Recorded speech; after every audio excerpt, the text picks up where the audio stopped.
आजच्या या पक्षप्रवेश कार्यक्रमामध्ये उपस्थित आपले राष्ट्रीय नेते व राज्याचे तडफदार लोकप्रिय उपमुख्यमंत्री नामदार अजितदादा पवार साहेब, तनपुरेजी, सर्व या व्यासपीठावर उपस्थित असलेले सर्व पदाधिकारी आणि जे प्रवेशाकरता आलेले सर्व सन्मान्य इतर पक्षातून आलेले, वेगवेगळ्या पक्षातून आलेले सर्व माझे बंधू आणि भगिनी, गडचिरोली चंद्रपूर या जिल्ह्यातून जवळजवळ 300-350 लोक इथे आलेले आहेत प्रवेशाकरता.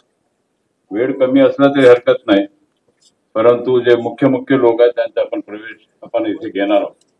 महत्वाचं म्हणजे हा शेवटचा जिल्हा आहे गडचिरोली, आणि त्या दृष्टिकोनातून आपल्याला मी या निमित्तानं दादांना इतकंच सांगू इच्छितो की गडचिरोली जिल्ह्यामध्ये राष्ट्रवादीचा जिल्हा परिषद मध्ये झेंडा फडकल्याशिवाय राहणार नाही.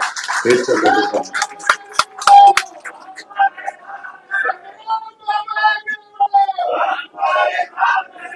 तीन नगर परिषदचे इलेक्शन आहेत, त्याच्यामध्ये सुद्धा आमचा प्रयत्न हेच राहणार आहे. आणि महत्वाचं म्हणजे चंद्रपूर जिल्ह्यामध्ये जिथे आपला थोडाफार कमजोर आपण आहोत, तिथे सुद्धा दीपक जयस्वाल यांच्या नेतृत्वाखाली जवळजवळ 10 ते 12 सदस्य आज प्रवेश करणार आहेत. त्यांचा सुद्धा या निमित्ताने मी अभिनंदन करतो. आणि चंद्रपूर जिल्ह्यामध्ये सुद्धा आपण आपला काम वाढवता येईल या दृष्टिकोनातून मला विश्वास आहे. आणि त्या या दोन्ही जिल्ह्यामध्ये फिरून जे काही आपल्याला पक्षाकरता करता येईल ते करण्याकरता मी सक्षम आहो आणि मी करून दाखवणार, हे सुद्धा मी या निमित्ताने सांगू इच्छितो. कारण की हा किती केला तरी मी या दोन जिल्ह्यामध्ये फिरून सगळं तालुका माझ्या जिल्ह्यामध्ये पूर्ण फिरणंही झालं नाही. तयारीमध्ये आता उद्या इलेक्शन झालं तरी आमचं तयारी झालेलं आहे आमच्या गडचिरोली जिल्ह्याचं. आणि त्या दृष्टीने आम्ही निवडणुकीकरता आम्ही बिलकुल सक्षम तयार झालेलो. आपला इतकंच आहे की आपला आशीर्वाद राहायला पाहिजे, असं प्रकारचं मी आपल्याकडून अपेक्षा करतो. अधिक न बोलता जे आपण काम करणार आहोत ते महत्वाचं आहे.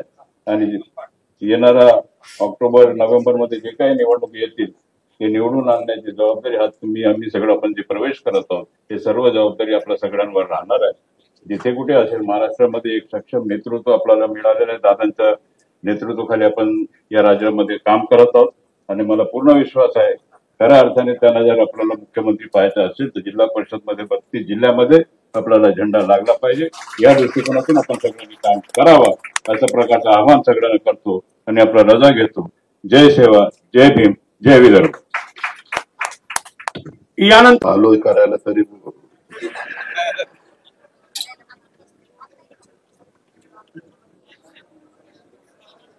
आपल्या सगळ्यांचे सहकारी माजी आमदार जरा शांत बसा. मी सुरुवातीलाच राष्ट्रवादी काँग्रेस पक्षाच्या तर्फे आपल्या सगळ्यांचं मनापासून स्वागत करतो. आज थोडीशी गर्दी झालेली आहे त्याबद्दल दिलगिरी देखील व्यक्त करतो, कारण आपल्याला मोठा हॉल घ्यायचा होता, परंतु आज कृषी दिन आहे. म्हणजे विशेषतः स्वर्गीय वसंतराव नाईक साहेबांची जयंती हा कृषी दिन म्हणून साजरा केला जातो आणि त्यांचा कार्यक्रम कृषी दिनाचा चव्हाण प्रतिष्ठानला घेतलेला होता. आज विधिमंडळाचं अधिवेशन पण चालू आहे, त्याच्यामुळे इकडच्या जवळच्या भागातच कुठं हॉल मिळाला तर जास्त बरं होईल असं आम्ही ठरवलं आणि या हॉलची निवड केलेली आहे. मी सुरुवातीला स्वर्गीय वसंतराव नाईक यांच्या 112व्या जयंतीच्या निमित्तानं त्यांना विनम्र अशा प्रकारचं अभिवादन करतो. खऱ्या अर्थाने बळीराजाला एक राज्यामध्ये चांगल्या प्रकारचं नेतृत्व देण्याची, बळीराजावर मनापासून येणाऱ्या अडीअडचणी सोडवण्याची सुरुवात ही आपल्या राज्यामध्ये वसंतराव नाईक साहेबांच्या काळात झाली आणि ती पुढं सातत्याने ती चालू राहिली.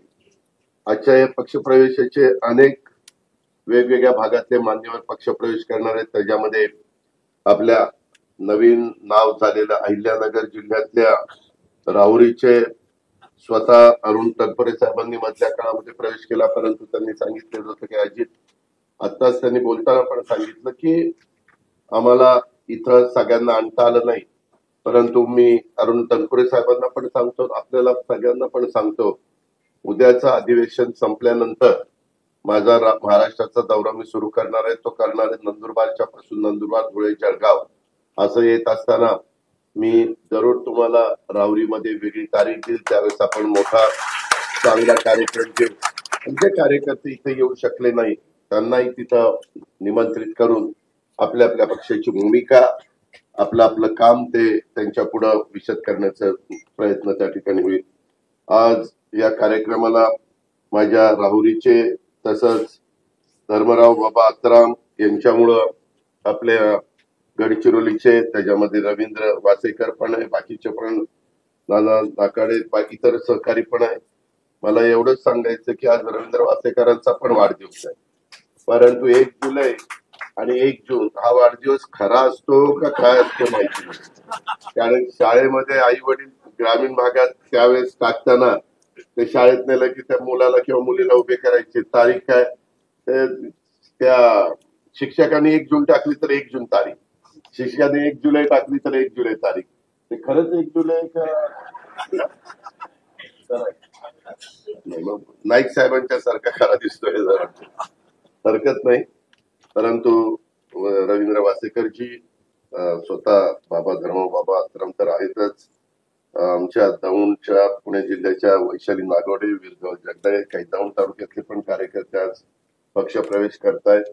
आजच्या ह्या कार्यक्रमाला उपस्थित असणारे शिवाजीराव गर्जे, तसंच नाना नाकाडे, तसंच डॉक्टर रामकृष्ण मडवी, प्रमोद हिंदूराव, सुरेखाताई ठाकरे, युनुस शेख, लतीफ तांबोळी, सलीम सारंग, महेंद्र पानसरे, संजय बोरगे, अनेक राष्ट्रवादी काँग्रेस पक्षाचे सन्माननीय पदाधिकारी इथं उपस्थित आहेत. वेगवेगळ्या भागातले आलेले सर्व मान्यवर, जमलेल्या बंधू भगिनींनो आणि माझ्या तरुण मित्रांनो, मध्ये तसं बघितलं तर आपण बहुतेक जण अनेक वर्ष एकमेकाच्या बरोबर काम केलेले, आपली सगळ्यांची विचारधारा एक आहे.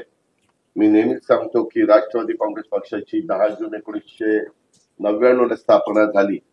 त्यावेळेस देखील आदरणीय पवारसाहेब असतील, संगमाजी असतील, तारिक अनवर असतील, प्रफुल्ल पटेल असतील, पदमसिंह पाटील असतील, विजयदादा असतील, मोहिते पाटील असतील, भुजबळ साहेब असतील, मधुकर पिचड साहेब असतील, ह्या सगळ्या मान्यवरांनी अनेकांनी त्याच्यामध्ये पुढाकार घेतलेला होता आणि ह्या पक्षाची स्थापना केली. एक स्वाभिमानात या पक्षाची त्या काळामध्ये स्थापना झाली आणि तेव्हापासून पहिल्यापासून छत्रपती शिवाजी महाराज, शाहू फुले आंबेडकर यांच्या विचारधारेनंच हा पक्ष हा पुढं चाललेला आहे.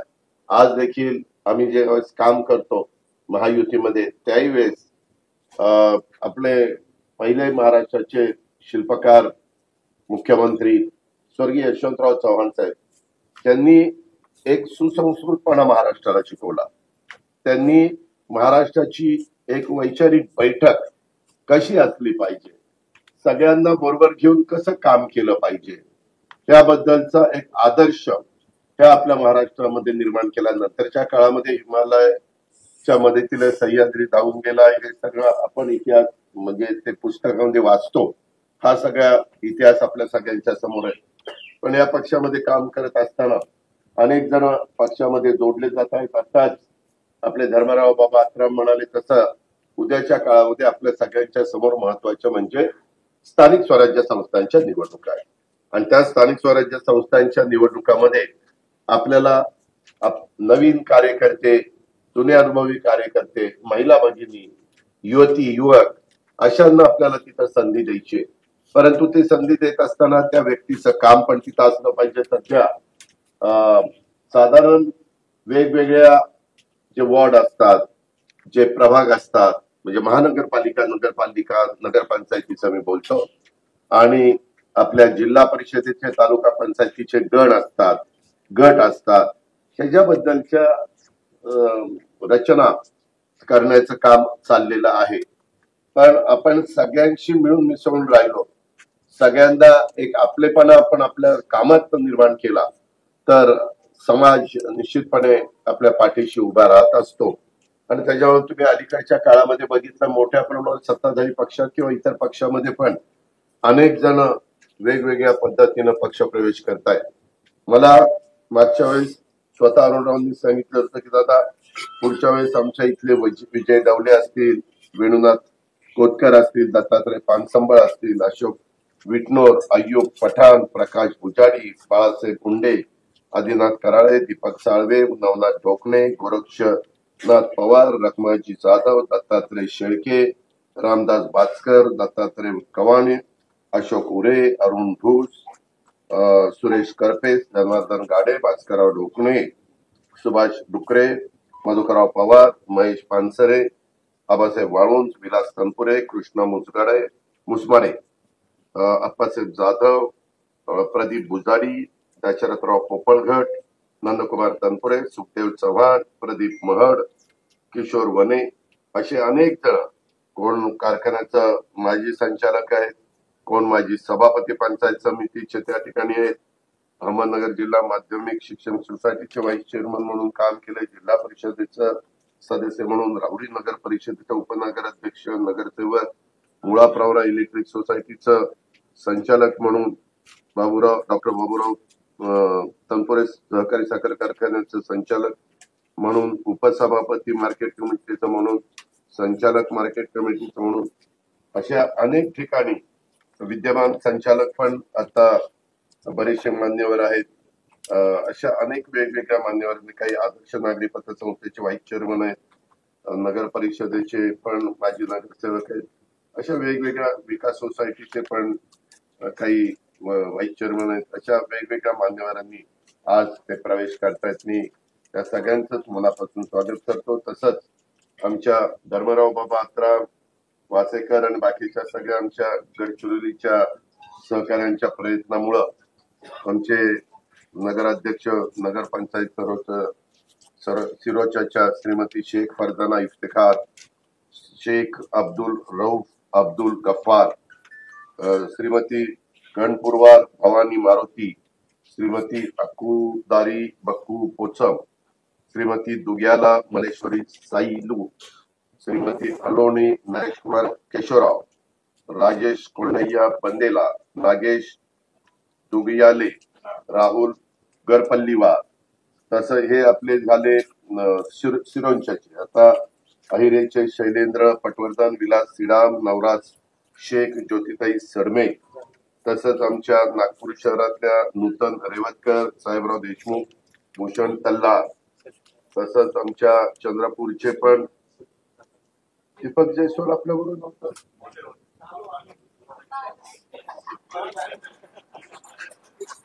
नाही, पहिले दीपक जयस्वाल, ऍडव्होकेट निलेश मानकरजी, म्हणजे चंद्रपूरचे मी सांगतोय, राहुल देवतळेजी, राजेंद्र अकरेजी, विनोद लभाणेजी, मारुती झाडेजी, सुहास पिंगेजी, मनोज बंडीवारजी, कविता गुडमेथेजी, मंगला अकरेजी, महानंदा वाळकेजी, सुकेशिनी टेंभुर्णेजी, ओमप्रकाश रिंगणेजी, शेख सलीम शेख कादरजी, रवींद्र वाळकेजी, हर्षल भुरेजी, तसंच आमच्या सिरोंचाचे पण अजून काही सहकारी क्रिशतय्या ओरतेट, इसमय्या नालगुंटा, राधेश्याम शेट्टीवार, आमच्या सिरोंचाच्या सुरीह नाना जंग, बंडू गावडे, आणि पुन्हा म्हणजे जाफराबादच्या ग्रामपंचायतीचे स्वामी गोदारी चंद्रय्या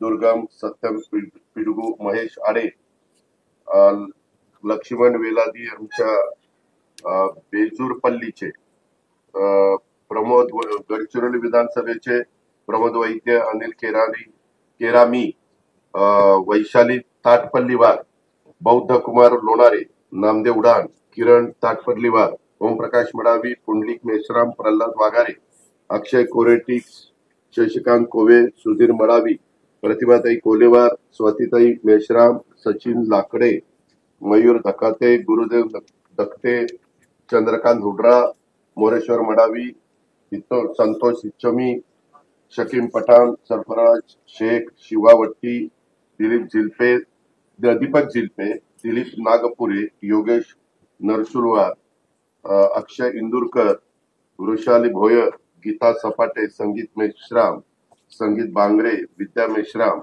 रामदास दहीकर, गुरुदेव तकने, अजय मेश्राम, किशोर बावणे, उमाताई बनसोड, योगेश सोनुले, प्रमोद उमर गुंडावार, मयूर खांडेकर, नितीन लटारे, उषा गुरनुले, आनंद गुरनुले, गुरुदेव बावणे, नागेश मडावी, रतन दुर्गे, कैलास कोरे, बाबूराव तोरे, सतीश पोरते, जावेद अली हे आहेरे तालुक्यातले भामरागडचे, किशोर काडगा, रोशन वड्डे, श्यामराव येरकरवार, नितेश नरोटे एटापल्लीचे, सचिन गेडाम, उमेश दासवार, अशा पद्धतीचे आहेत. काही नावं कदाचित अजून पण राहिली असतील कारण मोठ्या प्रमाणावर वेगवेगळ्या भागातून कार्यकर्ते आले. तसंच आमच्या पुणे जिल्ह्यातले दौंड तालुक्याचे वैशाली आणि आमच्या विरधवलनी त्यांच्या प्रयत्नात सुशांत सुनील दरेकर, संचालक यशवंत सहकारी साखर कारखाना, उपसभापती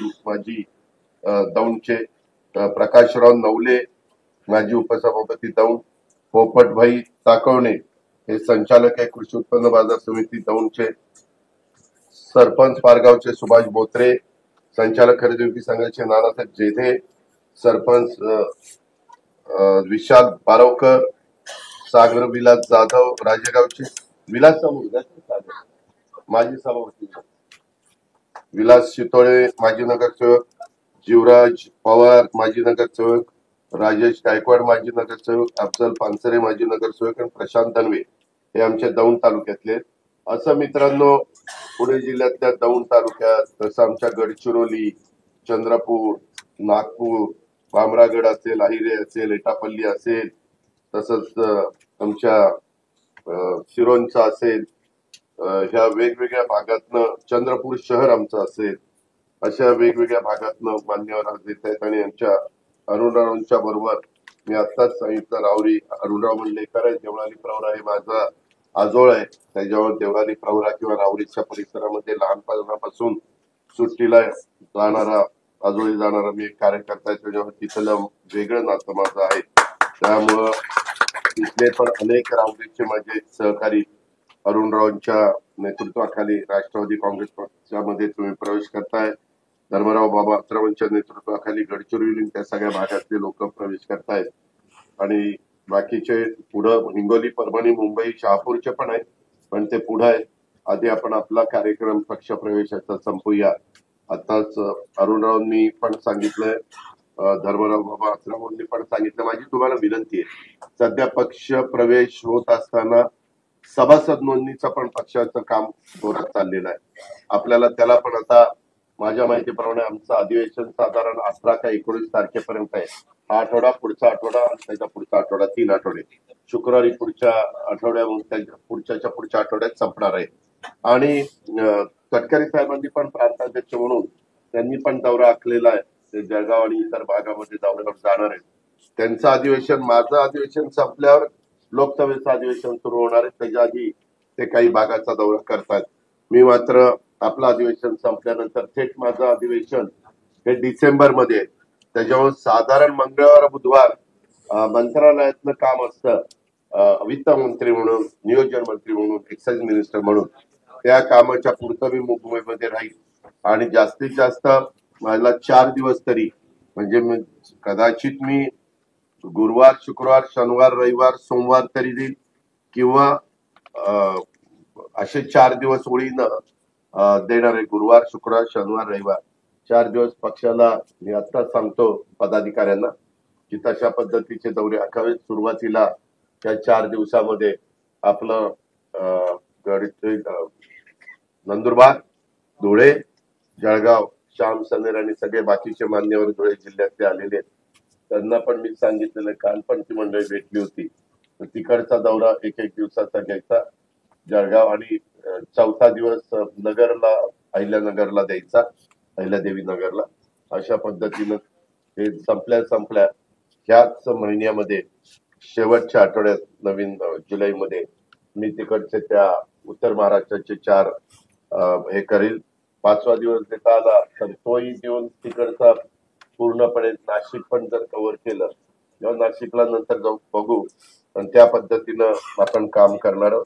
आपल्याला सगळ्यांना शेतकऱ्यांचे प्रश्न, यंदा पाऊस काळ बरा झालेला आहे, काही ठिकाणी नुकसान पण झालेलं आहे. विशेषतः माझ्या विदर्भातल्या काही भागामध्ये किंवा इतर पण महाराष्ट्रातल्या काही भागामध्ये अतिवृष्टी झाल्यामुळं त्याची जबरदस्त किंमत माझ्या बळीराजाला मोजावी लागलेली आहे.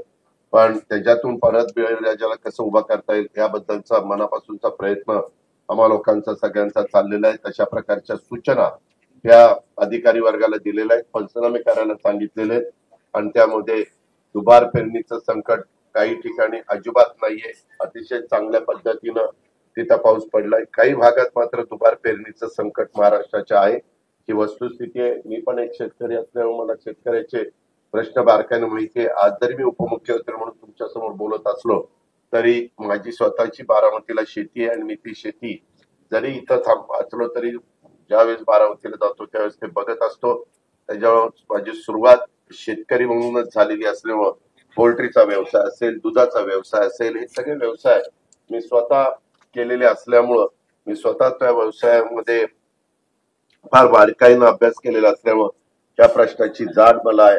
आमच्याकडे हॉर्टिकल्चर मोठ्या प्रमाणावर असतं, त्याचबरोबर आमच्याकडे ऊस असतो, परंतु बाकीच्या भागामध्ये सोयाबीन, कापूस असा भाग देखील आपला मोठ्या प्रमाणावर आहे. आम्ही आता AI चा वापर करतोय, आर्टिफिशियल इंटेलिजन्स म्हणून, त्याच्यामध्ये पण आम्ही लक्ष घातलेलं आहे. यंदा मी 500 कोटी रुपये राज्य सरकारच्या कृषी विभागाच्या तर्फे ठेवलेले आहेत. माझं मुख्यमंत्री महोदयांशी तसंच उपमुख्यमंत्री एकनाथरावांशी चर्चा झाली, आपले कृषी मंत्री माणिकराव कोकाटेंशी चर्चा झाली. हे पैसे जर उद्याच्याला कमी पडले तर डिसेंबरच्या अधिवेशनामध्ये पुन्हा पुरवणी मागण्यामध्ये आणखीन AIच्या करता त्याला कृत्रिम बुद्धिमत्ता मराठीमध्ये म्हटलं जातं, त्याकरता आपण निधीत पैसे ठेवणार आहे, जेणेकरून माझ्या शेतकऱ्याला कुठं काही नवीन अत्याधुनिक पद्धतीनं शेती करत असताना पाण्याची बचत कशी करायची, खताची बचत कशी करायची, त्याच्यातनं आपण उत्पन्न कसं वाढवायचं. पण हे करताना त्यांच्याकडे ठिबक असलं पाहिजे. आता ठिबकच्या बाबतीमध्ये देखील मध्ये मी केंद्रीय कृषी मंत्री शिवराज चव्हाण साहेबांशी बोललेलो आहे. त्यांना म्हणलं आमच्या महाराष्ट्राच्या शेतकऱ्यांचे काही मोठ्या प्रमाणावर केलेल्या ठिबकच्या पैसे केंद्राकडनं येणं बाकी आहे. तर ते म्हणले की मी त्याच्यामध्ये मार्ग काढून देतो. आपलं अधिवेशन संपल्यावर केंद्राचं अधिवेशन सुरू होईल, त्यावेळेस एखाद्या दिवशी सगळे मंत्री तिथं आपल्याला मिळू शकतात. त्याच्यावर एखाद्या दिवशी दिल्लीला जाऊन देखील मी आधी माणिकराव कोकाटे यांना पाठवीन, परंतु तिकडनं काम झालं तर ठीकच आहे, पण काही अडचण आली तर नंतर मी पण जाईल आणि कृषी मंत्र्यांना भेटेल. कारण आपले जास्त प्रश्न हे देशाच्या कृषी मंत्र्यांच्याकडेच असतात, तसंच देशाचे सहकार मंत्री अमित शाह साहेबांच्याकडेच असतात. आपण सगळे सहकारात शेतकरी म्हणून काम करणारे लोक आहेत. त्याच्यावर तुमचा माझा संबंध एक तर पणनशी मार्केट कमिटीमुळे येतो, जिल्हा परिषद, पंचायत समिती, नगरपंचायत, महानगरपालिका, नगरपालिका ह्याच्याशी आपला एक जास्त संबंध येतो आणि सहकारी साखर कारखाने किंवा सहकारी सगळ्या प्रकारच्या संस्था अशा प्रकारे ह्या संस्थांशी येतो आणि ऍग्रिकल्चर या पद्धतीनं. त्याच्यात ऍग्रिकल्चर सहकार आपल्याच राष्ट्रवादी काँग्रेस पक्षाकडे बाबासाहेब पाटील असतील किंवा माणिकराव कोकाटे असतील त्यांच्याकडचे विभाग आहेत. तिथली कुठली अडचण आपण येऊ देणार नाही, पण आपल्यामध्ये सातत्य टिकलं पाहिजे. आपण सतत एक लोकांच्या मध्ये राहिलं पाहिजे, लोकांना भेटलं पाहिजे. नुसतं पक्षप्रवेश करून चालणार नाही. पक्षप्रवेश केल्यानंतर आता तुमचा आज आम्ही स्वागत तर करतोय, तुम्ही एक चांगल्या प्रकारचा निर्णय त्या सगळ्या मान्यवरांच्या नेतृत्वाखाली घेताय आणि राष्ट्रवादीमध्ये प्रवेश करताय. तुम्हाला निश्चितपणे तिथं मान सन्मान ठेवण्याचं काम केलं जाईल. तिथं तुम्हाला येणाऱ्या अडीअडचणी सोडवण्याचं काम आम्ही त्या बाबतीमध्ये करू. त्याचबरोबर इथं मला जिल्हाध्यक्षांना पण सूचना द्यायची आहे. मग ते गडचिरोलीचे असतील, तर इथं स्वतः वासेकर आहेच, परत रवींद्र, पण बाकीचे पण माझे चंद्रपूरचे असतील, गडचिरोलीचे असतील, अहिल्यानगरचे असतील. अहिल्यानगरला आपण 2 केलेत, मोठा जिल्हा असल्यामुळं साऊथ अहिल्यानगर आणि नॉर्थ अहिल्यानगर, दक्षिण आणि उत्तर. तसंच आपले त्याच्यामध्ये पुणे जिल्ह्याचे असतील जिल्हाध्यक्ष, अशा सगळ्या जिल्हाध्यक्षांना मला सांगायचं की त्यांनी पण ह्या सगळ्यांच्या वरचेवर बैठका घेणं, जिल्हा कार्यकारिणी करणं, तालुका कार्यकारिणी करणं, त्याच्याबद्दलच्या बैठका घेणं.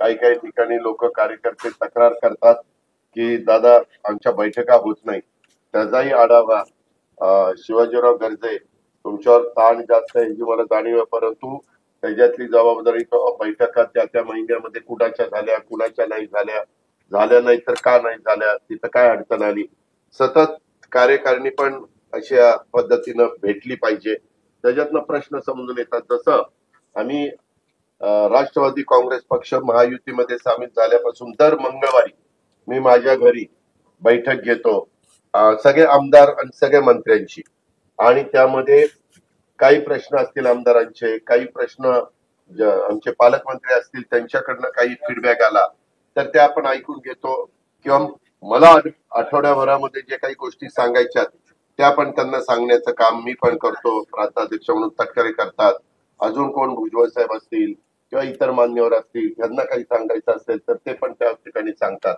त्याच्यावर आठवड्याच्या आठवड्याला भेटल्यामुळं संपर्क राहतो आणि काही प्रश्न तातडीनं लक्षात आणून देणं गरजेचं असतं तेही आपल्या लक्षात येतात. तशा पद्धतीनं आपण गाव पातळीवरचे पण काही मान्यवर इथं पक्षप्रवेश करतायत, तालुका पातळीवरचे पण करतायत, जिल्हा पातळीवरचे करतायत, राज्य पातळीवर काम करणारे पण करतायत. मला त्या सर्वांना सांगायचंय या संदर्भात सगळ्या सेलच्या पण बैठका काही बाबतीमध्ये होत नाही किंवा काही बाबतीत थोड्या वेगळ्या तक्रारी येतात. आता नेमणुका करायचं चाललंय तर नेमणूक होताना त्यामध्ये कुठलीही नेमणूक महाराष्ट्रामध्ये शासनाकडनं होत असताना शिवाजीराव गर्जे शेवटचं मला ते दाखवलं पाहिजे, त्याशिवाय नेमणूक होणार नाही. आता मध्ये एक फाईल मुख्यमंत्र्यांकडे गेली होती, आजच मी मुख्यमंत्र्यांकडनं ती परत मागितलेली आहे. मी सीएम ला विनंती केली की सीएम साहेब आम्ही जी शिफारस केलेली आहे त्याच्याबद्दल माझ्या सहकाऱ्यांच्या मनामध्ये वेगवेगळे मत आहेत, मतमतांतर असू शकतं. जिथं लोकशाही आहे, ज्याला आपण इंग्लिशमध्ये डेमोक्रेसी म्हणतो, त्या ठिकाणी मतमतांतर असू शकते. शेवटी आपण काय करत असतो, सगळ्यांचं ऐकून घेऊन त्याच्यात मध्ये उत्तमातलं उत्तम जे असेल, जे चांगलं असेल, जे केल्यानंतर सगळ्या जाती धर्माच्या लोकांना त्याच्यातनं न्याय देता येत असेल, तिथं मदत होत असेल, त्या गोष्टी आपण करण्याचा प्रयत्न करतो. कारण एकंदरीतच कुठलाही पक्ष चालवत असताना जातीचा पातीचा नात्याचा गोत्याचा विचार करून चालत नाही. शेवटी सगळा समाज हा डोळ्यासमोर ठेवून आपल्याला काम करावं लागतं. मग तो आपला आदिवासी समाज असेल, मागासवर्गीय असेल, अल्पसंख्याक असेल, भटका असेल किंवा ओबीसी असेल किंवा सर्वसाधारण असेल, ह्या सगळ्या घटकाला बरोबर घेऊन जाण्याचं काम राष्ट्रवादीची स्थापना झाल्यापासून राष्ट्रवादीची तीच भूमिका आहे. कालही होती, आजही आहे, उद्याही राहणार आहे. त्यामध्ये कधी काही एखादं स्टेटमेंट हे एखाद्या व्यक्तीने केलं तर ती पक्षाची भूमिका नसते, ती वैयक्तिक त्या व्यक्तीची भूमिका असते. मधल्या काळामध्ये असंच एका माझ्या विधिमंडळातल्या सहकार्याने स्टेटमेंट केलं, परंतु मागच्याच मंगळवारी मी त्याला भेटणार होतो, परंतु त्या दिवशी पालखी होती, त्या भागातनं वेगवेगळ्या भागातनं पांडुरंगाच्या दर्शनाच्या करता, विठोबाच्या दर्शनाच्या करता मोठ्या प्रमाणावर वारकरी संप्रदाय जात असतो, पालख्या जात असतात. त्याच्यामध्ये काही मानाच्या असतात, काही इतर पण असतात. अशा पद्धतीनं हे सगळं जात असताना त्यांना येता आलं नाही. पण आजच सकाळी मी त्या लोकप्रतिनिधीशी बोललो आणि त्याला विचारलं नक्की याच्यामध्ये काय आहे, आणि त्याला व्यवस्थित सांगितलं की ही आपल्या पक्षाची भूमिका नाहीये, तुझं काय असेल तर तू मला सांगायचं, मी तिथं लक्ष घालीन, पण एकंदरीत आपल्याला सर्वांना बरोबर घेऊन जायचंय. हे नुसतं भाषणात नाही, ते कृतीमध्ये पण दिसलं पाहिजे. नाहीतर कारण नसताना त्याच्यातनं समज गैरसमज होतात. लगेचच आपले संबंधित असणारे विरोधक ते त्याच गोष्टी सोशल मीडियाला दाखवण्याचा प्रयत्न करतात. सोशल मीडियाला सतत दाखवून त्याच्यातनं आणखी पक्षाच्या बद्दल गैरसमज कसे निर्माण होतील तोही प्रयत्न केला जातो. माझी तुम्हाला विनंती आहे, मी तर दर मंगळवारी माझ्या सगळ्या सहकार्यांना सांगत असतो, तुम्हालाही आज सांगेल, आता पण थोड्या वेळात तुमचा पक्षप्रवेश होणार आहे आणि तुम्ही राष्ट्रवादी काँग्रेस पक्षाचे एक जबाबदार सदस्य म्हणून काम करणारे, एक जबाबदार सहकारी म्हणून काम करणारे, त्यावेळेस कुठेही पक्षाला कमीपणा येईल, तुम्हालाही कुणाला कुठं कमीपणा येईल, अशा पद्धतीचं काम तुमच्याही कुणाच्या हातनं घडता कामा नये. शेवटी त्याची किंमत पक्षाला मोजावी लागते. काही काही भागामध्ये वेगवेगळ्या घटना घडतात, त्या घटना घडल्या तरी त्या घटना यदाकदाचित जर आपल्या पक्षाचा कोणी असला तर म्हणजे पक्षाची भूमिका ती नसते, आपण लगेच त्याच्यावर ऍक्शन त्या बाबतीमध्ये घेतो. कारण जे चुकीचं गोष्ट करतात ती विकृती आहे, ती विकृती आहे, तिचा कुठलाच पक्ष समर्थन करणार नाही. त्याच्यामुळं महाराष्ट्रात अशा ठिकाणी कुठं कुठं काही होतं आणि त्या व्यक्तीने केलं तर मागचा कुठला तरी फोटो काढतात. आता आम्ही काय करतो, आम्ही आता आलो की आज अनेक लोक फोटो काढणार, आम्हाला माहित नसतं आपण कुणाबरोबर फोटो काढतो आणि काय करतो, पण त्या व्यक्तीने पुढं काहीतरी 2-4 वर्षांनी किंवा 2-4 महिन्यांनी काही केलं तर का अजित पवार बरोबर त्याचा फोटो, अरे पण माझा फोटो म्हणजे मी त्याच्याशी संबंधित आहे का? नाही फोटो काढावा, काय ताटलं त्याच्या याला फोटो काढून घेतलं, याला फारच माज आलाय, याला उपमुख्यमंत्री पण त्याच्या डोक्यात शिरलंय, फोटोही काढून दिला साधा. अशी पंचायत होती, काढावा तर ती तशी पंचायत. मला आर पाटलांचं आठवतं, आर पाटील गृहमंत्री असताना ते महाराष्ट्रामध्ये अनेक वर्ष गृहमंत्री होते, सगळ्यात जास्त काळ गृहमंत्री राहिलेले आर पाटील. पण त्यांनी त्या बाबतीमध्ये आता ह्या टर्मला बहुतेक देवेंद्र फडणवीस त्यांचं रेकॉर्ड मोडतील, कारण आता देवेंद्र मागेही मुख्य गृहमंत्री होते, आताही आहेत. पण आर पाटलांच्या बरोबर पण अनेक लोक फोटो काढायचे, कधी कधी काही चुकीच्या प्रवृत्तीचे लोक मुद्दामून गृहमंत्र्यांच्या बरोबर किंवा महत्वाच्या लोकांच्या बरोबर फोटो काढतात आणि मग दाखवतात पोलिसांना, आमची एकदम खास खास मैत्री. कशाची खास, आम्ही त्याला ओळखत पण नाही, पण एक शायनिंग मारायचं किंवा एक पोलिसांच्यावर दबाव आणायचा किंवा पोलिसांना एक प्रेशर खाली आणायचं, अशा पद्धतीने काही करतात. तर ह्या सगळ्या गोष्टीचं गांभीर्य कृपा करून माझ्या महाराष्ट्रातल्या वेगवेगळ्या भागातनं आलेल्या सगळ्या पक्ष प्रवेश करत असणाऱ्या बांधवांनी लक्षामध्ये घ्यावं. अशा प्रकारची माझी तोडली का खुर्ची तोडली, एक तर खुर्चीवर बसायचं ती तोडायची. मित्रांनो, त्याच्यातला गमतीचा भाग जाऊ द्या, पण पुन्हा एकदा मी अरुणराव तनपुरेजी, धर्मराव बाबा आत्रामजी, वैशाली, वैष्णवन या सगळ्या माझ्या सहकाऱ्यांचं आणि ज्यांनी हे प्रयत्न करून हा पक्ष प्रवेशाचा कार्यक्रम आयोजित केला त्या सगळ्या मान्यवरांचं मी मनापासून स्वागत करतो. आपलंही सर्वांचं मी मनापासून स्वागत करतो. महिलांना पण राष्ट्रवादी काँग्रेस पक्षामध्ये मान सन्मान प्रतिष्ठा प्राप्त करून देण्याचं काम हे राष्ट्रवादीनंच केलं, कालही केलं, आजही केलंय, उद्याही करत राहील. लाडक्या बहिणींच्या बद्दलचं आपल्या गोरगरीब लाडक्या बहिणींना महिन्याला 1,500 रुपये, ते फार मोठी रक्कम आहे असा माझा दावा नाही, परंतु काही का होईना घरातल्या महिलेला तिच्या स्वतःच्या करता काही थोडं बहुत छोटं मोठं काम करायचं म्हटलं तरी तिला हक्काचा निधी देण्याचं काम हे देखील आपण करतोय. कालच मी त्याच्याबद्दलचे पैसे जून महिन्यातले सोडले, म्हणजे त्याच्यावर फाईलवर सही केली, ती गेलेले, त्याच्यामुळं ते पैसे आज कदाचित त्यांच्या अकाउंटला जातील. आज वेळ त्या महिन्याचे पैसे त्या वेळेतच माझ्या लाडक्या बहिणींना कसे मिळतील त्याबद्दलचा प्रयत्न आमच्या महायुतीच्या सरकारचा, मुख्यमंत्र्यांचा, दोन्ही उपमुख्यमंत्र्यांचा, त्या खात्याची मंत्री म्हणून आदिती तटकरे आपली, तिचा, आमच्या सगळ्यांचा राहिलेला आहे. लोक आरोप करतात की आता काही दिवस चालेल, असं नाही. आपण तोही महत्वाचा निर्णय घेतला.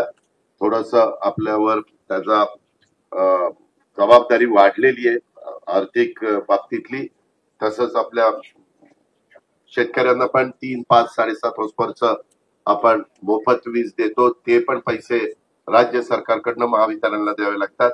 आपल्या राज्यातल्या महिलांना, आपल्या राज्यातल्या शेतकऱ्याला, आपल्या राज्यातल्या वेगवेगळ्या घटकाच्या मुलांना मुलींना शिक्षणाच्या करता अशा अनेक बाबी राज्य सरकार करतंय. त्याच्यामध्ये महाज्योती असेल, त्याच्यामध्ये सारथी असेल, त्याच्यात पार्टी असेल, त्याच्यात आरटी असेल, त्याच्यात मारटी असेल, अशा अनेक वेगवेगळ्या संस्था आपण काढलेल्या आहेत आणि त्याच्यातून त्या घटकाला मदत कशी करता येईल, त्यांना स्वतःच्या पायावर उभं कसं करता येईल. गरीब असला तर गरीबाच्या मुलाला किंवा मुलीला पण ते अभ्यासामध्ये अतिशय हुशार असेल तर तिच्या आई वडिलांच्याकडे पैसे नाही म्हणून तिला पुढचं शिक्षण घेता येत नाही, ही वेळ आपल्या महाराष्ट्रातल्या गरीब कुठल्याही घटकावर येऊ नये याही बद्दलचा प्रयत्न हा राज्य सरकार करतंय आणि तशा पद्धतीनं आपल्या सरकारचं काम चाललेलं आहे.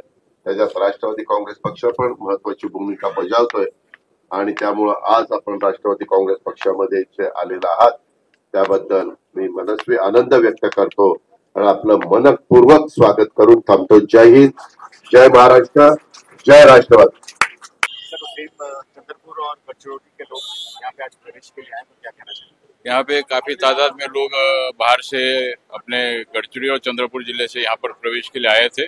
करीब करीब 300-350 लोग यहाँ पर आए हैं और नगर परिषद के, नगर पालिका के, अपने जिला परिषद के, बाकी जगह के हर यानी सरपंच, करीब करीब 50 सरपंच लोगों का प्रवेश हुआ है यहाँ पर। तो सभी प्रकार का यहाँ पर ताकत राष्ट्रवादी का बढ़ाने के दृष्टिकोण से हमने यहाँ का जानबूझकर मुंबई जैसे जगह पे हमने ये प्रवेश का कार्यक्रम किया है। आपने देखा है कि पूरा एयरपोर्ट से लेके यहाँ तक के पूरे अपना राष्ट्रवादी का जो हवा जो तैयार हुआ है अभी, ये हवा मेरे ख्याल से काफी दिन तक चलेगा और मुझे पूरा विश्वास है कि चंद्रपुर और गढ़चिड़ी जिले में राष्ट्रवादी का ताकत, और गढ़चिड़ी जिले में तो जिला परिषद में, मंत्रालय में हमारा झंडा लगने वाला है, ये तो पक्का है। ये तो हमारा शुरुआत आहे यहाँ और पिक्चर तो और बाकी मराठी। आता येणाऱ्या कालावधीमध्ये जे निवडणूक होणार आहेत आपला नगरपालिका, महानगरपालिका, नगर परिषद आणि जिल्हा परिषदचा, त्या निवडणुकीकरता पुष्कळ कार्यकर्ते, नेते, जिल्हा परिषद सदस्य, सिटिंग सदस्य होते, पालिकेचे सिटिंग सदस्य होते, नगर परिषदचे सिटिंग सदस्य होते, माजी अध्यक्ष होते, सगळं यांचा प्रवेश फार मोठ्या प्रमाणामध्ये इथे झालेला आहे। काही अपक्ष होते ते सुद्धा आपला राष्ट्रवादी काँग्रेसमध्ये प्रवेश केलेला आहे। त्या सर्वांचा हार्दिक आभार मानतो आणि मला वाटते या दोन्ही जिल्ह्यामध्ये फार मोठं ताकद राष्ट्रवादी काँग्रेसचा आता झालेला आहे आणि पुढच्या निवडणुकीमध्ये आमच्या ताकद दाखवण्याचं काम आता आम्हाला संधी प्राप्त झालेलं आहे। आता आम्हाला कोणी कमी समजून घेऊ नये अशा प्रकारचं मी आवाहन सगळ्यांना करतो आणि आमचा झेंडा गडचिरोली जिल्ह्यामध्ये, जिल्हा परिषदमध्ये राहील आणि चंद्रपूर जिल्ह्यामध्ये आम्ही डिसाइडिंग फॅक्टर राहणार आहोत, हे तितकं खरं आहे।